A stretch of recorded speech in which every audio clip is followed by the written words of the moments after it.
Bonjour tout le monde, aujourd'hui à l'essai la Microlino, un petit véhicule électrique trop craquant, conceptualisé en Suisse, produite en Italie. C'est selon moi une excellente proposition entre la moto et la voiture et je vais vous dire pourquoi dans cette vidéo. Avant de parler de l'histoire de la marque Micro, parlons premièrement de son design extérieur. C'est un véhicule vraiment trop craquant, trop mignon. Au niveau des dimensions, 2,44 m de longueur, c'est tout petit. Et puis, pas très haute, hein. Cette Microlino, vous voyez, elle fait pas la maline à côté de moi. Elle n'est pas très large non plus, 1,50 m de largeur seulement. On a de très belles jantes ici sur cette version haut de gamme en 13 pouces. J'ai l'habitude de dire, waouh, on a des jantes en 19 ou 20 pouces. Et non, ici, c'est du 13 pouces. Un très long bandeau lumineux sur la face avant du plus bel effet avec les clignotants directement intégrés. Comme je vous ai montré avant, de très belles jantes en 13 pouces ici. C'est du plus bel effet, en tout cas c'est très joli. On est ici sur une version limitée à 999 exemplaires, la version qui est commercialisée pour la première fois en fait. Il y a deux configurations possibles de couleur extérieure, ce bleu marine avec le toit en blanc et puis une autre configuration du gris avec le toit noir, du plus bel effet là encore. Et puis après il y a d'autres versions qui vont suivre, il y aura trois différentes tailles de batterie, 6, 10,5 et 14 kWh de taille de batterie. Ici on est sur la version intermédiaire pour des autonomies qui sont très respectables, franchement c'est pas mal, on y reviendra après à la conduite. Et puis à l'arrière un très grand logo Microlino, un très long bandeau lumineux aussi, et puis une plaque vraiment trop mignonne. En plus, elle n'a pas de cadre, c'est vraiment trop chou comme elle est fixée. En tout cas, ça lui va super bien. Moi, j'adore le design. Et puis par la suite, courant de l'année prochaine, il y a plein d'autres versions qui arriveront avec plein de configurations, plein de couleurs, des autres jantes, etc.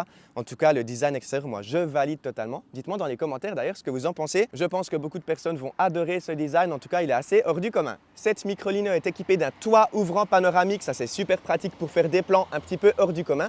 Pour vous parler de l'histoire de la marque Micro.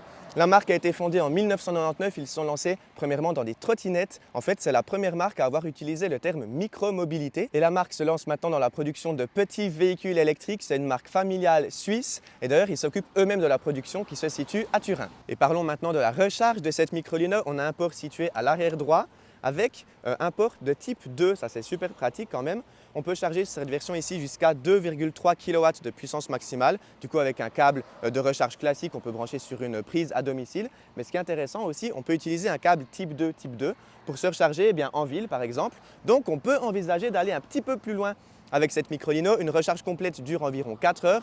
Donc, c'est pas mal pour aller visiter une ville par exemple. On peut faire 100-120 km. Se brancher pendant 3-4 heures et après retourner à la maison tranquillou. Après, la vision de cette voiture, c'est une voiture qu'on doit charger à domicile pour les trajets du quotidien. Le but, c'est pas forcément de partir en vacances, mais quoique ça pourrait être possible de faire des trajets un petit peu plus longs. Et d'ailleurs, je me demande bien si je me lancerais pas un petit défi, faire un long trajet avec cette Microlino, enfin long, on s'entend, un plus long trajet. Dites-le moi dans les commentaires si jamais ça peut vous intéresser. Et puis, on va parler maintenant du coffre, directement la clé. On peut l'ouvrir directement depuis cette clé-là. Vous voyez, la clé assez cool. Tac. Et puis on a un double des clés là en fait. Et puis on peut directement presser le petit bouton pour ouvrir le coffre. Le coffre d'une capacité quand même raisonnable, 230 litres d'espace de chargement. C'est une voiture 2 places comme vous le voyez, mais 230 litres c'est pas mal. On a un grand sac ici, 2 sacs à dos, mon trépied, des câbles de recharge et puis on peut encore mettre pas mal de choses dans le coffre. Donc ça c'est super. Pour ouvrir cette Microlino, on a un petit bouton ici sur le côté. La porte s'ouvre automatiquement. Et puis pour la refermer, c'est aussi super simple, on n'a qu'à l'appuyer comme ceci et puis regardez, on a un soft close, ça c'est super. Et puis il y a des voitures qui coûtent passer 100 000 francs, qui n'ont pas ce mécanisme, donc ça c'est un super point pour cette Microlino. Allez, c'est parti, je vais rentrer maintenant dans cette Microlino. Si vous regardez mes vidéos, vous savez quelle taille je fais, 1,88 m. Est-ce que j'ai assez de place? Eh bien on va voir ça tout de suite. C'est parti, hop. Or, il faut prendre l'habitude pour rentrer, mais une fois qu'on a l'habitude, ça fonctionne bien. Alors la banquette ici est coulissante. Moi, je l'ai mis bien évidemment au maximum en arrière parce que sinon, je n'ai pas assez de place. Mais au niveau de la place, ça passe. C'est très correct et on a de la place pour 2 personnes. Et puis, c'est assez large quand même, donc on est très bien installé à 2 personnes. Au niveau de la banquette, eh bien, on a une sorte de simili-cuir, un peu une sorte d'Alcantara, même. Or, c'est du faux Alcantara, bien évidemment. Mais c'est assez qualitatif quand même. Et puis, les sièges sont assez confortables. On les reverra après à la conduite, mais c'est une voiture plutôt confortable quand même. Donc, c'est top. On a quelques petits filets sur les côtés pour des rangements. On a une enceinte micro, ça c'est super bien en fait, ça se connecte automatiquement au Bluetooth de son téléphone dès qu'on entre dans le véhicule. Et puis le son est plutôt pas mal. On a 2 prises USB et puis sinon je vais vous montrer maintenant de ma perspective comment ça se passe au niveau du tableau de bord. Vous verrez c'est assez sommaire mais ça fait très bien le travail. Et puis pour fermer la porte, rien de plus simple, on tire ceci, hop, toujours avec le soft close. C'est super pratique. Et puis vous voyez l'habitacle, c'est plutôt pas mal. Un petit volant trop mignon. Les commodos, tout ce qu'il y a de plus classique, le klaxon sur le côté. c'est rigolo, le petit sélectionneur de vitesse avec un mode sport, on y reviendra après à la conduite. Je vais allumer la voiture avec la clé pour vous montrer les écrans, alors ça met un petit temps pour s'allumer, mais vous verrez, c'est plutôt pas mal fait. Une petite animation ici, on nous dit bonjour même, c'est assez sympa. Avec un compteur pour la vitesse, le rapport et puis la petite microlino dessinée avec évidemment tout ce qu'il y a de plus classique, on n'a pas besoin de plus. Et puis le petit écran là, il est très sympa, on a une climatisation, vous voyez, sur 3 niveaux, c'est top. On a même un chauffage aussi, également sur 3 niveaux, le désembuage de la vitre avant, le désembuage de la vitre arrière, et puis on a même l'ouverture du coffre ici depuis l'intérieur du véhicule, un éclairage d'ambiance aussi, et puis quelques réglages au niveau de la date, de l'heure, de la langue par exemple du véhicule, et puis on peut même lui donner un nom. On a également 2 prises USB ici au milieu, un support pour le téléphone avec le petit logo Microlino, ça c'est super mignon, et puis un petit drapeau suisse, bien évidemment cette voiture est conceptualisée en Suisse. Comme je vous l'ai montré avant, on a un magnifique toit ouvrant panoramique. Vous voyez, c'est super facile à ouvrir et à fermer. C'est top. Et puis sur le côté, on a un petit rangement pour une bouteille, un frein-main manuel, une vitre qu'on peut ouvrir comme ça manuellement. Et puis un petit rétroviseur trop mignon avec une super vue sur le lac de Zurich. Allez, c'est parti, les premiers tours de roue en Microlino. On doit s'insérer sur une route à 60 km/h. Wouhou!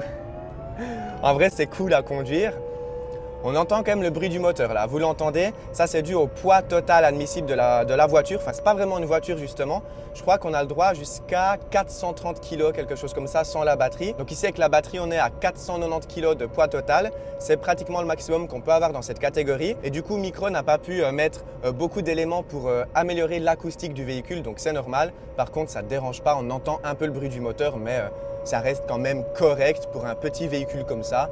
C'est très correct. Sur ce véhicule, on n'a pas de direction assistée, il ne faut pas non plus trop en demander. Alors pour les manœuvres, effectivement, ça fait un peu les biscottos, il faut tourner le volant assez fort, mais bon, ça passe. Et puis ici, en conduisant, là je suis à 55 km/h, aucun problème, la direction elle paraît assez légère quand même. Et puis je suis bien installé dans cette Microlino. Bon là, la route elle est super belle, super lisse, mais je ressens pratiquement rien, la voiture est plutôt confortable quand même. Désolé, j'ai dit que c'était une voiture, ce n'est pas une voiture, c'est un mélange entre une moto et une voiture. Excusez-moi. Et c'est parti, on ne fait pas les choses à moitié, on va directement sur un ferry.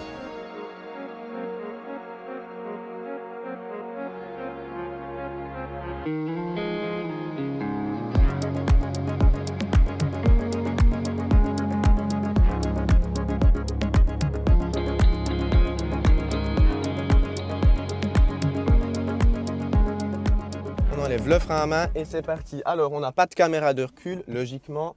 On n'a pas non plus de bip bip à l'arrière, ni d'aide au stationnement, ni de vue 360. Bon, c'est pas forcément utile. Si je veux vraiment une vue 360, j'ai qu'à me lever et puis mettre la tête par-dessus, par ici en fait. Si vraiment, hop. On va tout de suite tester le rayon de braquage d'ailleurs. On va voir ce que ça donne. C'est parti. C'est pas mal, hein? Wouh! Ah, c'est vraiment cool. Par contre, on n'a pas de direction assistée. C'est un peu comme dans un Tesla Roadster de première génération. Donc, bon, alors là, à 10 km/h, c'est parfait. Hein. Franchement, la direction est assez légère. Par contre, dès qu'on arrive là, comme ça, il faut avoir un petit peu des muscles. Mais bon, franchement, ça fait quand même le travail. C'est juste un tout petit peu plus dur, mais ça passe. Et puis, l'avantage qu'on a, c'est qu'on peut se garer vraiment partout. Regardez ici, hop, wouh, hyper facilement. On a la place même pour 2 Microlinos, je pense. Ça, c'est vraiment super pratique. Et puis, regardez, théoriquement, on pourrait aussi se garer comme ceci. On a clairement la place. C'est pas mal. Bon, là, ce n'était pas forcément nécessaire. On aurait clairement eu la place de se garer autrement. Mais c'est théoriquement possible. Et regardez-moi comme elle est mignonne. Mais purée, elle est trop belle. Allez, c'est parti pour sortir d'une place de parc. Oups, faut peut-être enlever le frein à main. C'est mieux. J'ai plus l'habitude. Bon, alors on voit très bien quand même à l'arrière avec les rétroviseurs. Et puis, je vois même, je vois même le trottoir là depuis ici, donc c'est rigolo. Hop. Et par contre, tout le monde nous regarde. Hein. J'ai l'impression d'être une star. Tout le monde nous regarde. Moi, je fais coucou à tout le monde parce que c'est trop drôle.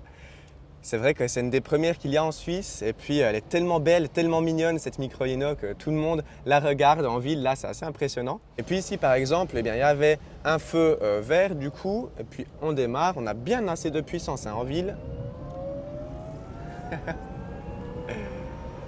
Ouais, c'est rigolo. Oula. Par contre, ici, je dois freiner un peu fort. Le feu est passé au rouge.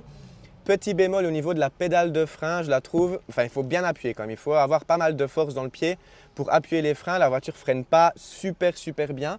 Et puis je suis un petit peu coincé au niveau de mon pied, je touche un peu en fait la fin de la voiture. Bon, j'ai des grands pieds, je mets du 46 donc évidemment ça aide pas, mais je me sens un petit peu serré au niveau de mon pied droit. On a un feu rouge ici, quand ça va passer au vert, je vais mettre le pied dedans. 3, 2, 1.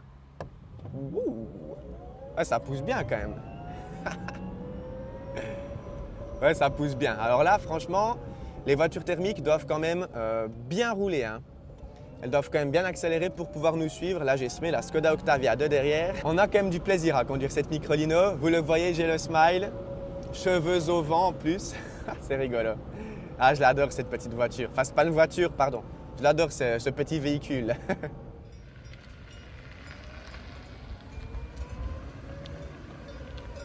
Allez, c'est parti, on arrive à 80, je vais fermer le toit. Tac.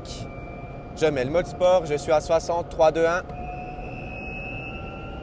Il y a une petite descente, ça aide un peu. Bon, elle est assez silencieuse, enfin silencieuse non, mais je trouve que ça va encore au niveau des bruits de roulement, des bruits d'air, c'est correct. On entend un peu le moteur, mais c'est tout. Donc pour aller à 80, il n'y a pas de problème en fait, on a bien assez de puissance, enfin bien assez, oui, ça prend quelques secondes, mais c'est très bien. C'est très bien. Et même sur autoroute, hein, je vais en faire une vidéo détaillée, mais bon, on est allé sur autoroute avant et je dois dire qu'elle se débrouille plutôt bien sur autoroute. Juste l'entrée d'autoroute dure quelques secondes quand même, mais pour tout le reste, elle se débrouille très bien. Donc franchement, c'est une voiture qu'on peut utiliser dans la vie de tous les jours. Alors en hiver, je ne sais pas trop, mais en tout cas en été, sans aucun problème.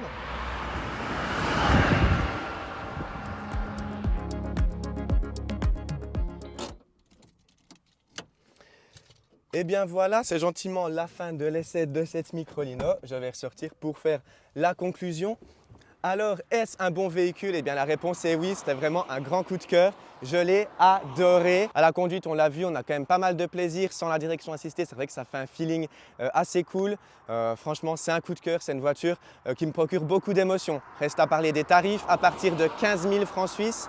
Cette version ici s'affiche à 21 000 francs suisses, cette version limitée à 999 exemplaires. Alors oui, c'est un tarif qui peut paraître assez élevé quand même pour un petit véhicule comme ça.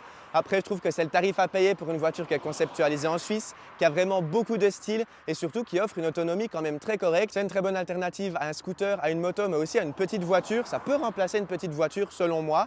C'est très pratique en ville et puis surtout elle consomme très peu. En fait là, on va consommer environ 6 kWh au 100 km. C'est 2 à 3 fois moins que n'importe quelle autre voiture électrique. Donc ça fait du sens.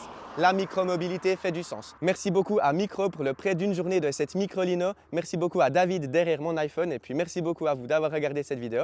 À très bientôt dans une prochaine vidéo justement, toujours à bord d'une voiture électrique. À très bientôt. Ciao tout le monde.